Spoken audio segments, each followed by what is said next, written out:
Salut tout le monde, c'est MG Tokar, on se retrouve pour une petite vidéo sur ma chaîne. Encore une, oh mon dieu.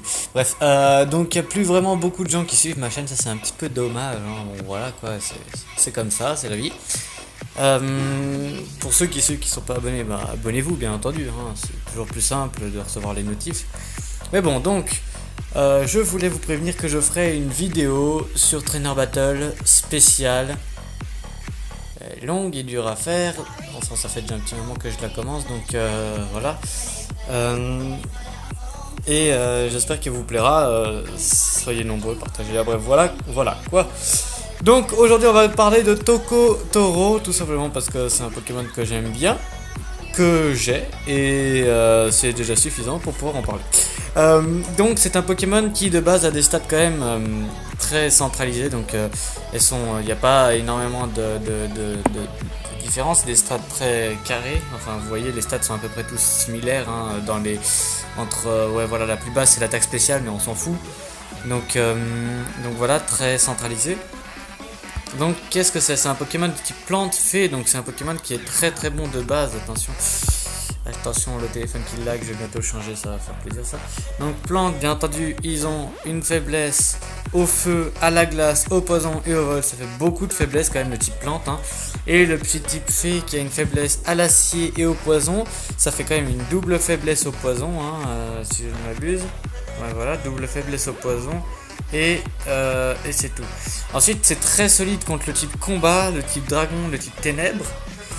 Et contre le type sol, roche et eau. Donc c'est quand même assez puissant en fait en soi. C'est un Pokémon qui est quand même très puissant.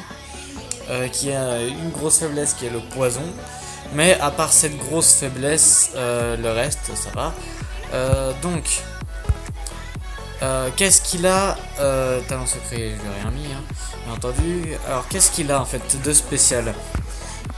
On va commencer par Créa-Herbe, le passif, qui est que lorsque il y a un combat, le lanceur subit une attaque, il a la probabilité ou de paralyser, ou d'ensommeiller, ou d'empoisonner, ou il peut augmenter son attaque physique de 3%.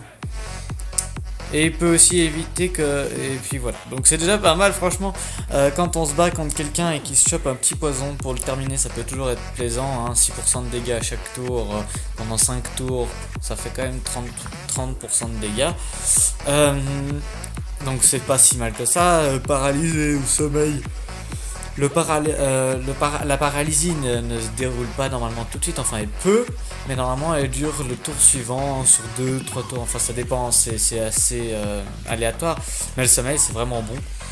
Donc ça c'est son pouvoir passif qui est très pété. Ensuite on va bien entendu parler de champ herbu qui fait que tous les alliés sont immunisés au saignement, donc voilà quoi, ils peuvent toujours se heal. Il absorbe 15% des dégâts subis et il les transforme en PV. Donc c'est un peu comme le talent secret. Attendez, j'ai 3 secondes. Un peu comme ce talent secret mais niveau 3 et pas niveau 4. Volvi. Voilà. Donc franchement c'est bien pété. Et bien entendu ça augmente les attaques de type herbe de 100% et les attaques de type la défense spéciale de 50%. Voilà. Les effets durent 3 tours. Et voilà, c'est à peu près tout ce qu'il faut savoir. Donc, ensuite, lyre de la nature. C'est une attaque de type fée qui inflige de dégâts physiques, hein, bien entendu, à une unité, pas en zone comme Tokorico. Qui inflige des dégâts donc, physiques sur les bases des PV. Et c'est une attaque de type fée. Basé sur ses PV. Donc là par exemple il a 250 PV, ce qui est vraiment à chier. Donc bien entendu il infligera 12% de ça. Bien entendu plus il a de PV, plus c'est puissant. Et ça ignore la défense tout simplement. Donc en gros il attaque sur du brut. Et ça fait très mal.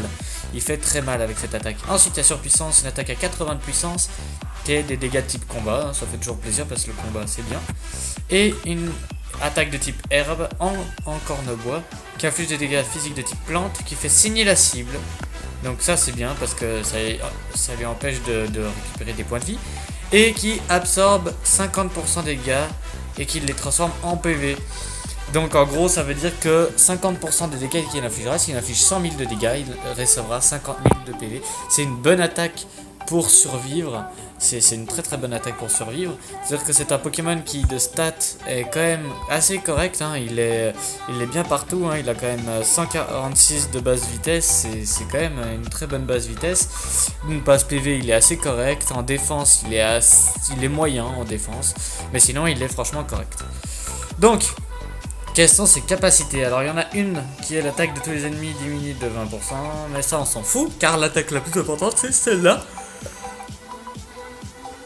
C'est l'attaque que beaucoup de Pokémon ont en secondaire, et il l'a en premier, tout simplement. C'est tous les autres Pokémon alliés subissent des dégâts augmentés de 15%, donc en gros ça diminue les dégâts, si je ne m'abuse, de 15%, voilà, parce qu'ils savent pas bien écrire des trucs, donc voilà. Donc ça diminue les dégâts de 15%, c'est juste énorme, ça paraît tout con, mais ça fait toute la différence, hein, tout simplement. Alors, où est-il? Là, il est là. Ouais, il me manque plein de Pokémon, j'ai juste pas trop de chance dessus, mais bon, voilà. Donc, et la deuxième capacité, of course, on a, si je ne m'abuse, ah oui, ça, emprisonne, empoisonne ou endort, mais ça on s'en fout. Ça c'est l'esquive qui est augmentée, qui est pas mal. Ça on s'en fout bien entendu, c'est essayer de subir des dégâts plantes, se battre contre une team plante, c'est un peu inutile. Et bien entendu la vitesse ça peut être pas mal, hein, 45%. De 6%. Ça peut être pété. Subir des dégâts augmente la défense et la défense spéciale de 6% cumulable, et c'est marqué nulle part que ça s'arrête. Bon, faudrait le tester, faudrait que je le teste. Et bien entendu, celui qui booste l'attaque de 20%, c'est très pété parce que comme tu joues dans une team plante, il y a forcément une attaque de type plante qui vient quelque part et donc ça booste son attaque. Mais sinon, franchement, le meilleur c'est celui-là. Parce que 25% c'est le gel de sommeil, la paralysie ou d'autres changements de statut. C'est si il est vraiment en galère totale, en sachant que il inflige des dégâts et qu'il peut lui aussi freeze, etc. Ça lui permet de survivre de bien survivre tout simplement, hein. 25% d'esquive, c'est vraiment puissant. Bon je l'ai pas bien entendu à un niveau très puissant, hein. Il est à un niveau bas pour l'instant, mais on va le booster bien entendu, pas de soucis. Voilà, donc bien entendu l'accessoire c'est le même accessoire que Tokoriko, hein. C'est l'électrique parce que ça booste l'électrique et le type plante. Voilà, donc c'est un peu ce qu'il faut, hein, tout simplement. C'est ce qu'il faut même, j'aimerais dire. Ensuite l'élevage, voilà. Donc il n'y a plus grand chose à dire. Qu'est-ce qu'il faut pour lui? Il faut une team plante. Moi une team que je conseillerais de type plante, c'est lui. Déjà ça peut être déjà une bonne idée. Je vais enlever le fait qu'Arceus peut être dans la team. Bien entendu il peut y être, il est pété, il inflige des segments aussi, etc. Hein. Arceus de type plante, en plus il est beau, bref voilà quoi. Lui avec bien entendu je le retrouve. Voilà, lui avec bien entendu Viridium, qui quand il meurt donne un boost incroyable, hein, il n'y a plus trop besoin de le dire. Lui avec Viridium qui serait en plus boosté, et comme il a une attaque de type combat, ça boosterait plus encore Viridium. Mais bon, donc Viridium, lui et... attendez, c'était qui déjà le Pokémon que je voulais mettre? Je crois que c'était Celebi, voilà, je suis pas... Oui, c'est Celebi, voilà le Pokémon qui peut être pas mal. Voilà, j'espère que la vidéo vous aura plu. N'hésitez pas à vous abonner, à regarder la prochaine vidéo. Salut! Zombie Apocalypse.